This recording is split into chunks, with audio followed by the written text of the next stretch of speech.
আমি চা বিক্রেতা ওই মোদিকে বলে দিতে চাই, তুমি বারবার বাংলাদেশের উপর যেভাবে পানি দিয়ে অত্যাচার করতেছ, বাংলার জনগণ যদি একবার জাগ্রত হয়, তুমি আর ক্ষমতায় টিকতে পারবে না, তুমি আর ক্ষমতায় থাকবে না।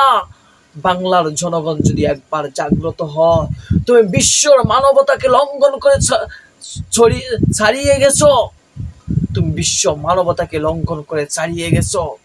তুমি বারবার চুক্তিবদ্ধ হয়ে সেই চুক্তি ভঙ্গ করেছ। তুমি বারবার পানি দিয়ে বাংলার মানুষকে অত্যাচার করেছ। আর আমাদের বাংলাদেশের কিছু মানুষ এরকম হয়ে গেছে, ওই ভারতের পাট চাটতে চাটতে এরকম হয়ে গেছে, তারা বলে ভারত আর বাংলাদেশ নাকি ভাই ভাই।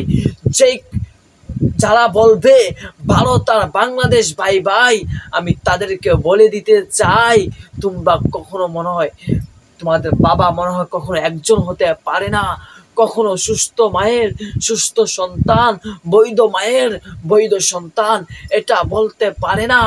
ভারত আর বাংলাদেশ ভাই ভাই এটা কখনো বলতে পারে না।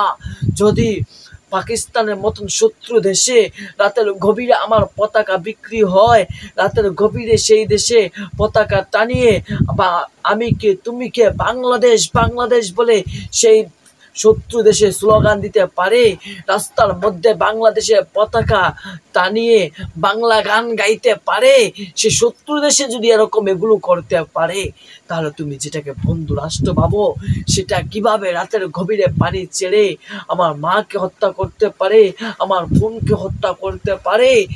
সেটা তো কখনো বন্ধু দেশ হতে পারে না, সেটা বন্ধু নামে শত্রু।